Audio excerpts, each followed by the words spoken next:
നമസ്കാരം. ആലപ്പി അഷ്റഫ് കണ്ടതും കേട്ടതും എന്ന എൻ്റെ ചാനലിലേക്ക് ഏവർക്കും സ്വാഗതം.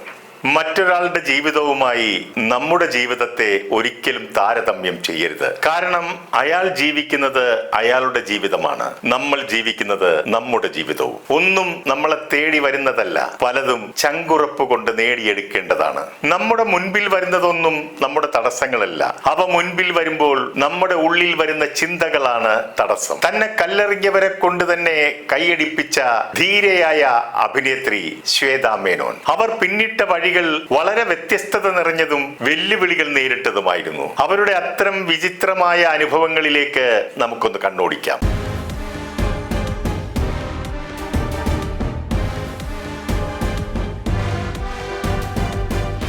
കാലത്തിന് മുമ്പ് സഞ്ചരിച്ച ഒരു മലയാള നടിയുണ്ടെങ്കിൽ അത് ശ്വേതാ മേനോനാണെന്ന് നമുക്ക് നിസ്സംശയം പറയാം. ശ്വേതാ മേനോന്റെ സഞ്ചാര പഥങ്ങളിലൂടെ സഞ്ചരിച്ചാൽ അത് മനസ്സിലാക്കാവുന്നതേ ഉള്ളൂ. വളരെ ചെറുപ്രായത്തിൽ തന്നെ മിസ് ഇന്ത്യ പട്ടത്തിന് മത്സരിക്കുന്നു. വിവാദം സൃഷ്ടിച്ച കാമസൂത്ര പരസ്യത്തിൽ അഭിനയിക്കുന്നു. സ്വന്തം പ്രസവം സിനിമയിൽ ചിത്രീകരിച്ച് അത് ലോകം മുഴുവൻ കാണുന്നു. ഹേമ കമ്മിറ്റിയെ കുറിച്ച് ചിന്തിക്കുന്നതിന് വളരെ മുൻപ് തന്നെ തന്റെ ശരീരത്തിൽ ബാഡ് ടച്ച്, അതായത് മോശമായ സ്പർശിച്ച ആൾക്ക് നേരെ ശക്തമായ ശബ്ദമുയർത്തിയ ആദ്യ മലയാള നടി. ചണ്ഡീഗഡിൽ ജനിച്ച് നോർത്ത് ഇന്ത്യൻ ജീവിതം നയിച്ച ശ്വേത എയർഫോഴ്സ് ഓഫീസറായിരുന്ന പിതാവ് ജോലിയിൽ നിന്ന് വിരമിച്ചപ്പോഴാണ് കേരളത്തിലേക്ക് ചേക്കേറുന്നത്. വളരെ യാദൃച്ഛികമായിട്ടാണ് അനശ്വരം എന്ന സിനിമയിൽ മമ്മൂട്ടിയുടെ നായികയായിട്ട് കടന്നു വരാൻ സാധിച്ചത്. അന്ന് ആ കുട്ടിയിൽ ഒരു ന്യൂനത കണ്ടത് മലയാളം ശരിക്ക് സംസാരിക്കാൻ അറിയില്ല എന്നതായിരുന്നു. മമ്മൂട്ടി ചോദിച്ചു പോലും മലയാളം കേട്ടാൽ മനസ്സിലാകുമല്ലോ എന്ന്. മമ്മൂട്ടി തന്നെയായിരുന്നു സ്ക്രീൻ ടെസ്റ്റും ഇന്റർവ്യൂവും ഒക്കെ നടത്തിയതെന്ന് ശ്വേത ഓർക്കുന്നു. മറ്റൊരു ബോംബെ മോഡൽ വന്ന് 2-3 ദിവസം വന്ന് അഭിനയിച്ച് കൊളവാക്കി തിരിച്ചു പോയതിനു ശേഷമാണ് ശ്വേത വന്ന് ജോയിൻ ചെയ്തതെന്ന് ഓർക്കണം. ആ ചിത്രം ഒരു വിജയമായിരുന്നു. ശ്വേത ശ്രദ്ധിക്കപ്പെടുകയും ചെയ്തു. തുടർന്ന് 3-4 മലയാള ചിത്രങ്ങളിൽ കൂടി അഭിനയിക്കുന്നു. 90കളുടെ കാലഘട്ടത്തിൽ മോഡലിംഗും ഫാഷൻ ഷോയുമൊക്കെ ബാല്യദിശയിലായിരുന്നു. അതായത് ആരംഭ കാലഘട്ടം എന്ന് പറയാം. മറ്റൊരു യാദൃച്ഛിക സംഭവമായിരുന്നു ശ്വേത ഫാഷൻ ഷോയിൽ പങ്കെടുത്തത്. ഫെമിന മാഗസീനിൽ വന്ന ഒരു പരസ്യം ബ്യൂട്ടി പാർലറിൽ വെച്ച് അവർ കാണാനിടയാകുന്നു. അത് ഒരു ഫാഷൻ ഷോ മത്സരത്തിൻ്റെതായിരുന്നു. വീട്ടുകാരോട് പോലും ആലോചിക്കാതെ പേരൻസിന്റെ സിഗ്നേച്ചർ പോലും താൻ തന്നെ ഇട്ട് അപേക്ഷ അയക്കുന്നു. അതിൽ സെലക്ഷൻ കിട്ടുന്നു. കേൾക്കുമ്പോൾ നമുക്കിത് നിസ്സാരമായി തോന്നുമെങ്കിലും ഐശ്വര്യ റായിയും സുസ്മിത സെന്നും ഉൾപ്പെടെ 30-ലധികം സുന്ദരിമാർ പങ്കെടുക്കുന്ന മത്സരത്തിലേക്കാണ് അന്ന് ആദ്യമായി ഒരു മലയാളി പെൺകുട്ടി കടന്നു ചെല്ലുന്നതെന്ന് ഓർക്കണം. ഇന്ത്യയുടെ വിവിധ ഭാഗങ്ങളിൽ നിന്നെത്തിയ സുന്ദരിമാർ മാസങ്ങളോളമുള്ള തയ്യാറെടുപ്പോടുകൂടി വന്ന പരിപാടിയിൽ ശ്വേത പങ്കെടുത്തത് യാതൊരു തയ്യാറെടുപ്പുമില്ലാതെയായിരുന്നു. അതുകൊണ്ട് തന്നെ ശ്വേതയ്ക്ക് ആ മത്സരത്തിൽ യാതൊരു പ്രതീക്ഷയുമില്ലായിരുന്നു. ആ മത്സരത്തിൽ പങ്കെടുത്തപ്പോൾ ഐശ്വര്യ റായി തനിക്ക് ധരിക്കാൻ ഒരു സ്വിമ്മിംഗ് സൂട്ട് തന്ന് സഹായിച്ചത് ഇന്നും നന്ദിയോടെ ഓർക്കുന്നു. മത്സരത്തിൽ പങ്കെടുത്ത് കഴിഞ്ഞപ്പോഴേക്കും അവർക്ക് കൂടുതൽ ആത്മവിശ്വാസവും പ്രതീക്ഷയും ധൈര്യവും ഒക്കെ ഉണ്ടായി. അത് അവരുടെ കഴിവിൽ അവർക്ക് വിശ്വാസമുള്ളത് കൊണ്ടുമായിരുന്നു. അവരുടെ ആ പ്രതീക്ഷ അസ്ഥാനത്തായില്ല. റിസൾട്ട് വന്നപ്പോൾ ഐശ്വര്യയ്ക്കും സുസ്മിത സെന്നിനും ശേഷം മിസ് ഇന്ത്യ റണ്ണറപ്പ് ആകാൻ അവർക്ക് കഴിഞ്ഞു. തുടർന്ന് പല മത്സരങ്ങളിലും പങ്കെടുത്ത് വിജയങ്ങൾ കൊയ്ത്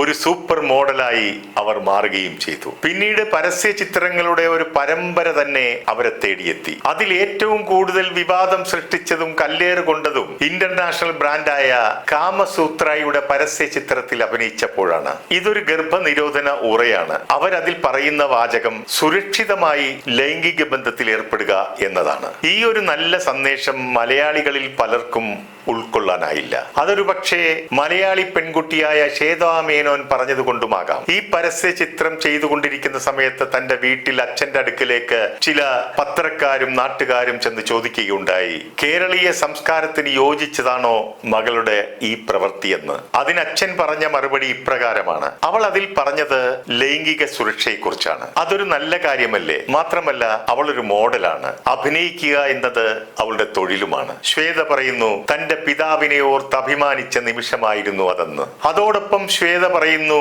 അന്ന് കേരള സമൂഹം മൂക്കത്ത് വിരല് വെച്ച് എന്നെ കല്ലെറിഞ്ഞുവെങ്കിലും നേരെ മറിച്ച് ഇന്നാണെങ്കിൽ ഇവിടെ ഇത് ചെയ്യാൻ ആയിരക്കണക്കിന് പെൺകുട്ടികൾ മുന്നോട്ട് വരുമെന്ന്. ഇതുകൊണ്ടൊക്കെയാണ് കാലത്തിന് മുൻപേ സഞ്ചരിച്ച കലാകാരിയാണ് അവർ എന്ന് ഞാൻ പറഞ്ഞത്. ഇതിനിടെ ശ്വേതയുടെ ബോയ് ഫ്രണ്ടിന്റെ ഫ്രണ്ടായ ബോബി ഗോസ്ലയുമായി പ്രണയത്തിലാവുകയും അത് വിവാഹത്തിൽ കലാശിക്കുകയും ചെയ്തു. ബോബിയുടെ വീട്ടിലെ ചില ആചാരങ്ങളോടും സംസ്കാരത്തോടും ഒട്ടും പൊരുത്തപ്പെടാൻ ആകാത്തത് കൊണ്ടും ബോബിയുടെ ചില സ്വഭാവ വൈകല്യങ്ങൾ കൊണ്ടും മുന്നോട്ടു പോകാൻ സാധിക്കാത്തത് കാരണം ആ ബന്ധം മാന്യമായി അവസാനിപ്പിക്കുകയാണ് ഉണ്ടായത്. വീണ്ടും കേരളത്തിലേക്ക് തിരിച്ചെത്തിയ ശ്വേതയെ മലയാള സിനിമ രണ്ട് കൈയും നീട്ടി സ്വീകരിക്കുകയാണ് ഉണ്ടായത്. ഒരേ സമയം തന്നെ കൊമേഴ്സ്യൽ സിനിമയിലും സമാന്തര സിനിമയിലും അവർക്കിടം നൽകി. ഇവിടെ തൊട്ടുകൂടായ്മയും തീണ്ടിക്കൂടായ്മയും ഉള്ള നടിമാർക്ക് വെല്ലുവിളി ഉയർത്തിക്കൊണ്ട് ഏത് വേഷം ധരിക്കണം, 2 പീസോ 3 പീസോ, കഥാപാത്രത്തിന് വേണ്ട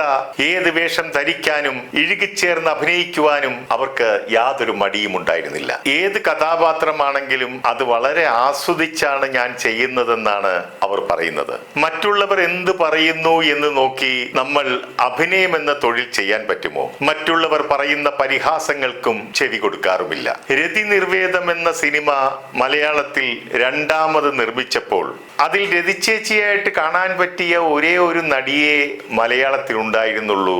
അത് ശ്വേതാ മേനോനായിരുന്നു. ആ ചിത്രം ഹിറ്റായതോടുകൂടി ശ്വേത ചെറുപ്പക്കാരുടെ ഇടയിൽ അവരുടെ സ്വന്തം രതിച്ചേച്ചിയായി മാറുകയാണ് ഉണ്ടായത്. ഇതൊന്നും കൂടാതെ ശ്വേതയുടെ അഭിനയ മികവ് കാഴ്ചവെച്ച ഒരു പിടി നല്ല ചിത്രങ്ങളുമുണ്ട്. മോഹൻലാൽ നായകനായ പരദേശി, മമ്മൂട്ടി നായകനായ പാലേരി മാണിക്യം, ആഷിഖ് കപൂറിന്റെ സാൾട്ട് ആൻഡ് പെപ്പർ, അങ്ങനെ ഒരു നീണ്ട നിര.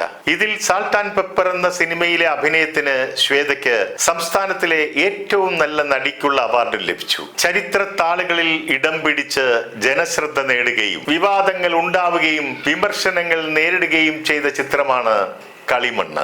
ഈ ചിത്രത്തിൽ ശ്വേതാ മേനോന്റെ പ്രസവരംഗം ചിത്രീകരിച്ചതിനെ കുറിച്ച് ചിലർ പറയുന്നു ഇത് കേരള സമൂഹത്തിന് ഉൾക്കൊള്ളാൻ കഴിയില്ല എന്ന്. ഇവർ പറയുന്നു മറച്ചു പിടിക്കേണ്ടതും രഹസ്യമായി വെക്കേണ്ടതുമായ ചില കാര്യങ്ങൾ സമൂഹത്തിലുണ്ട്. അത്തരം ഒരു സംസ്കാരമാണ് കേരളത്തിനുള്ളത്. അത് ഇത്തരം ചെയ്തികളോട് പൊരുത്തപ്പെടാൻ പറ്റാത്തതുമാണ്. ഇനി ശ്വേത പറയുന്നത് ഗർഭിണിയാകുക എന്നത് ഒരു സ്ത്രീയെ സംബന്ധിച്ച് ഏറ്റവും നല്ല കാലഘട്ടമാണ്. 10 മാസം അതിനെ വയറ്റിൽ കൊണ്ടു നടക്കുമ്പോഴുണ്ടാകുന്ന അനുഭൂതിയും അനുഭവവും പിന്നീട് അതിനെ നൊന്ത് പ്രസവിക്കുമ്പോൾ അനുഭവിക്കുന്ന വേദനയും സമൂഹം അറിയണം. പ്രത്യേകിച്ച് പുരുഷന്മാർ. വിദേശ സിനിമകളിലൊക്കെ ഇത് സാധാരണമാണ്. അതിലെന്താണ് തെറ്റുള്ളത്? 2.5 മണിക്കൂർ നീണ്ടുനിന്ന പ്രസവ വേദനയ്ക്ക് ശേഷമാണ് ഞാൻ പ്രസവിച്ചത്. ഒരു പെയിൻ കില്ലർ പോലും കഴിക്കാതെയാണ് പ്രസവം നടന്നത്. അത്രത്തോളം വേദന സഹിച്ചുകൊണ്ടാണ് ഒരു സ്ത്രീ ഒരു കുഞ്ഞിന് ജന്മം നൽകുക എന്നതോർക്കുക. അത് പറഞ്ഞു കേൾക്കുന്നതിനേക്കാൾ നല്ലത് കണ്ടു ബോധ്യപ്പെടുന്നതല്ലേ? ഒന്ന് ചിന്തിച്ചു നോക്കിയാൽ ഇത്തരം രംഗങ്ങൾ അഭിനയിക്കാനുള്ള ധൈര്യം ശ്വേതയ്ക്കല്ലാതെ മറ്റേത് നടിക്കാനുണ്ടാവുക?